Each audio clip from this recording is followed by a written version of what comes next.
Top story, a mother whose 3 kids were killed by a drunk driver in Vaughan will have her voice heard today at a parole board hearing.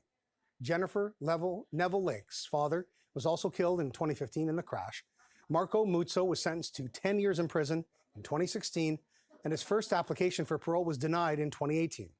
Now, during the COVID-19 pandemic, it was decided that victims could not attend hearings.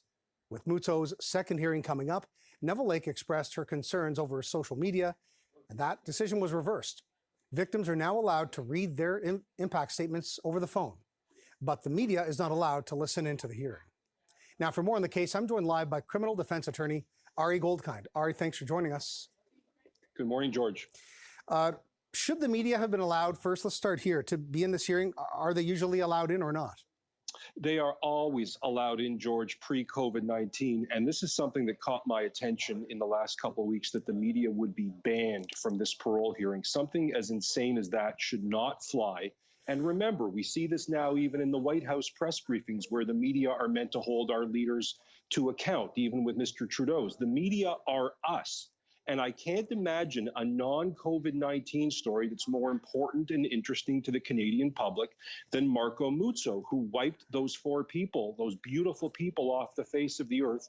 And now the public won't know what goes on in that parole hearing today, live as it happens. And as you just said, Miss Neville Lake had to fight through gritted teeth to be able to have her voice heard at that hearing. Something like that should not fly. And just for viewers, George, to understand why this is so stupid, these hearings are operated by a conference line, and you can call in. You just call in a number. There's lots of room for different parties on it. You could have 2 lawyers, 5 lawyers. You could have witnesses. You could have all sorts of people. We're seeing that in bail hearings. There wasn't one phone line that a member of the media on behalf of all of us could call in. It's something that's completely nonsensical.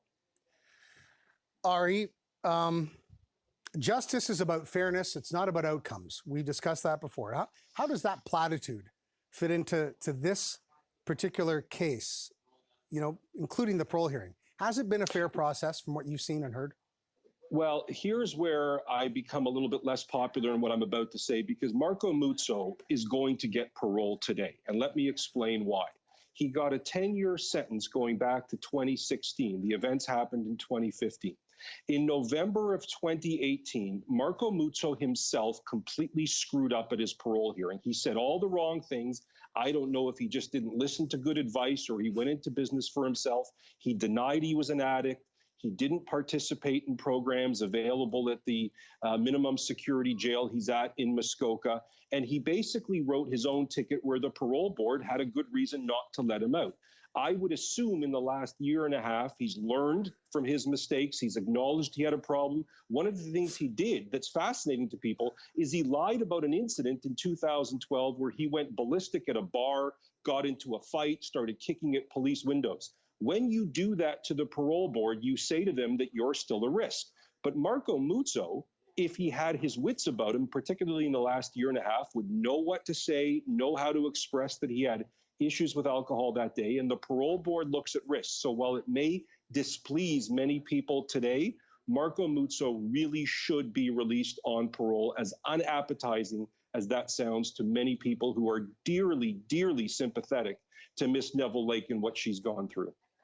All right, last thing. We saw stories earlier this year about Muto's prison conditions, conjugal visits, playing mini-putt, things like that.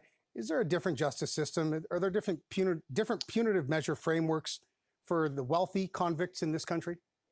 Well, George, here's another answer I'm going to give that's somewhat unpopular. I would say no. As much as that's a very tempting headline, that it's his money that got him there, we really do look at the difference between seriously violent people, the Paula Bernardos, the Christopher Husbands who shoot up the Eaton Center, versus people like Marco Muto, who are not that violent of people, but they do a horrible, god-awful act. I'm outspoken that drunk driving isn't taken nearly as serious as it should in this country, but the correction system really looks at risk. That's why they put him in a minimum security prison. So as tempting as it is to say, because his daddy's a billionaire, that's how he ended up at what some people call Club Fed. There was nothing improper about putting him at a minimum security corrections facility and saving the Millhavens, the Kingstons, the maximum security for the killers and the shooters who go out and plan to do these dastardly deeds.